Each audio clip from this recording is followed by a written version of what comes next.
Bonjour à tous et bienvenue sur ma chaîne AstroSense. On se retrouve comme convenu pour la suite de notre première vidéo. Aujourd'hui, je vais aborder le thème de la personnalité à travers les signes ascendants solaires et lunaires, toujours en faisant un pont entre astrologie et psychologie humaine. Alors, pour tout le monde, l'ascendant est situé sur la cuspide de la maison 1, c'est-à-dire le point de départ de la maison 1. Cette maison 1 est opposée à la maison 7. Toute analyse se fait en regardant toujours les vis-à-vis, les face-à-face. La maison 1, c'est la maison du je, donc la maison de l'ego. La maison 7, elle, va représenter les liens ou le lien avec les autres, l'union, l'association, le partenariat, les contrats, mais toujours avec les autres. Donc notre ascendante, c'est bien l'ego, cette facette de notre personnalité qui va chercher à la fois à prouver quelque chose aux autres, à démontrer ce qu'elle vaut aux autres, mais elle va également chercher à obtenir quelque chose des autres. Il faut savoir que l'ego, c'est une part blessée en nous, qui se sent en insécurité et qui va tenter soit de cacher quelque chose, soit de prouver derrière une posture, un paraître, qu'elle est digne, alors digne d'intérêt, digne de respect, digne de confiance, digne d'amitié, etc., etc. Ça passe généralement par un rapport de comparaison. L'ego, c'est celui qui juge et qui critique. Selon les signes, on verra tantôt une posture superficielle ou matérialiste, tantôt une posture sympathique, altruiste, voire même de mimétisme. Regarde, je suis comme toi. Ce peut être également une apparence autoritaire, de supériorité ou de victimisation. Enfin, ce peut être une posture d'indépendance et ou d'anticonformisme. Le but est d'obtenir donc des autres quelque chose. Ce peut être un besoin de reconnaissance, un besoin d'appartenance, un besoin de confiance, un besoin de soutien. En tout état de cause, il y a une recherche pour nourrir un besoin. Selon que votre signe ascendant est fort ou doux, bien évidemment, votre posture du paraître prendra plus ou moins de place.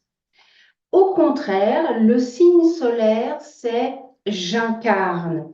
C'est notre vraie nature, notre moi profond et authentique qui n'a, lui, plus besoin de se mesurer aux autres, qui est détaché à la fois du jugement des autres, de la comparaison des autres et qui s'est libéré des peurs et ou des frustrations générées par les autres.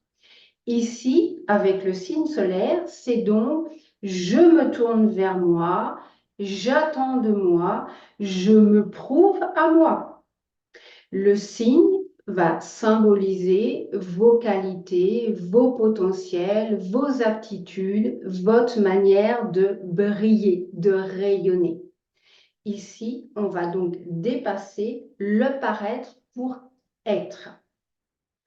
Le signe lunaire symbolise bien évidemment notre part de reine, notre sensibilité, nos émotions, ainsi que notre intuition et notre inspiration.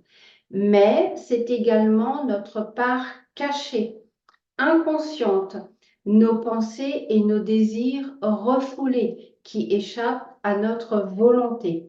C'est le fameux c'est plus fort que moi. Le développement de la neuropsychologie aujourd'hui nous permet de mieux maîtriser, mieux comprendre le fonctionnement de notre cerveau. Ainsi, si je prends un exemple, si vous vivez une insulte. Votre cerveau va analyser l'insulte comme une gifle et lui va mémoriser l'insulte comme une honte. De fait, même si c'est inconscient pour vous, à chaque fois que vous allez être insulté ou que vous allez entendre quelqu'un dans l'insulte, vous allez avoir une réaction émotionnelle qui échappe à votre pouvoir. À l'inverse, si vous faites comme si de rien n'était, il est fort possible dans ces cas-là que vos conflits psychiques se traduisent par des maladies psychosomatiques. L'idée étant donc au maximum de faire émerger tout cela au conscient afin de le transformer ou de s'en libérer. Dans l'exemple de mon thème natal, on a ici un ascendant Balance. La Balance est sous maîtrise de Vénus. Je rappelle que Vénus, c'est de façon générale l'ensemble de nos valeurs et l'ensemble de ce qui nous tient à cœur. Donc là, notre ascendant Balance va présenter une attitude harmonieuse, élégante ou qui du moins est attachée à l'importance de son paraître. C'est quelqu'un d'ouvert, de gai, d'affable, à l'aise socialement et qui va gagner naturellement la sympathie d'autrui. Elle va préférer le consensus, l'équilibre et une communication diplomate. C'est également quelqu'un qui a besoin des autres pour échanger ses valeurs ou échanger sur ses valeurs. Notre Soleil, lui, il est dans le signe du Capricorne. Le Capricorne qui est gouverné par Saturne. On a donc un Soleil sec sous Saturne sec. Donc, c'est du sec sur du sec.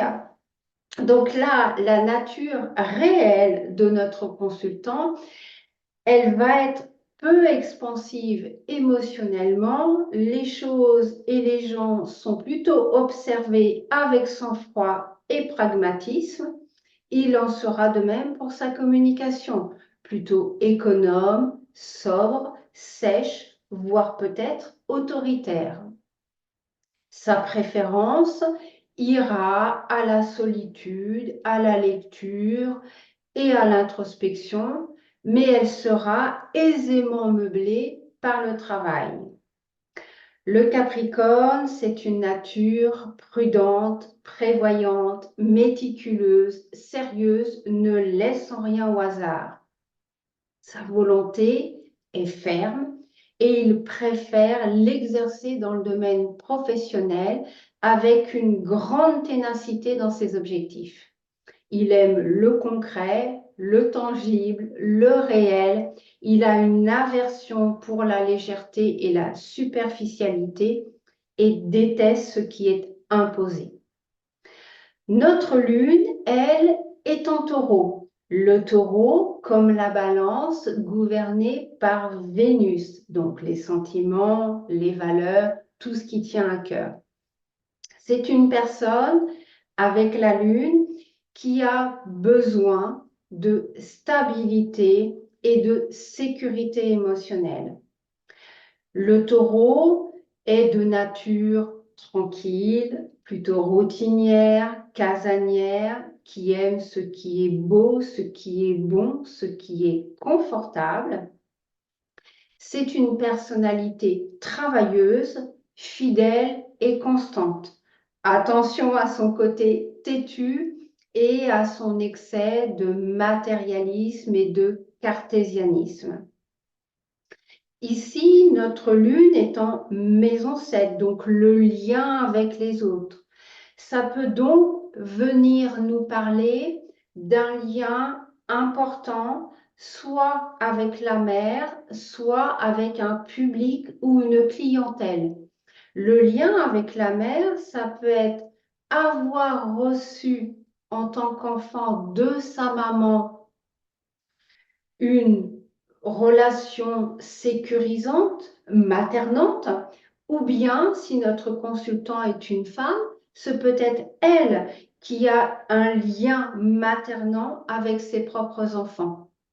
Toujours est-il que ce lien, il est ressenti comme un idéal, une valeur fondamentale et qui tient à cœur.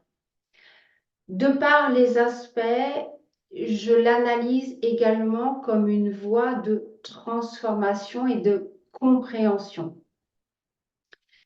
Vénus, dont j'ai beaucoup parlé pour l'ascendant et le signe lunaire, ainsi que Mercure, sont tous les deux, comme le Soleil, sous la couleur du Capricorne en maison 3. La maison 3, c'est la maison des Gémeaux, donc la maison de Mercure. Il est donc chez lui. L'analyse que j'en ferai, c'est que très probablement, avec le temps, Saturne, c'est Chronos également. C'est les choses qui prennent du temps. Donc, très probablement que notre consultant, avec le temps, va pouvoir s'ouvrir, s'expanser sur toutes les caractéristiques de notre maison mercurienne. On va là parler d'instruction, d'apprentissage, de communication. Donc la communication, aussi bien orale qu'écrite, va pouvoir s'ouvrir avec les autres. On va parler également d'intellect, de mouvement, de déplacement. J'ai tendance, moi, à rajouter également les formalités administratives. Cette maison 3, c'est également la maison de la compréhension et ou de la transformation. Pour terminer, je voulais revenir sur deux choses. La première, dans notre exemple, nous avons effectivement un consultant qui a un ascendant, un signe solaire et un signe lunaire complètement différents. Il se peut que selon votre heure de naissance, vous ayez le soleil à proximité de votre ascendant.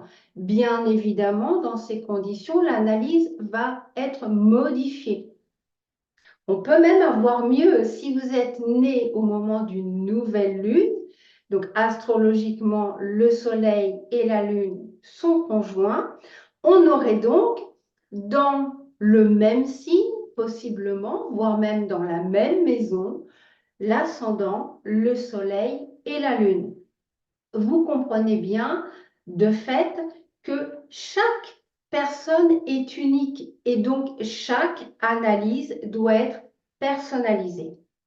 Voilà, c'est terminé pour moi aujourd'hui. Si ça vous a plu, n'hésitez pas à liker, commenter, partager. Et pour m'aider à être davantage visible, je vous remercie de vous abonner. Je vous souhaite une excellente journée et je vous dis à très vite. Ciao!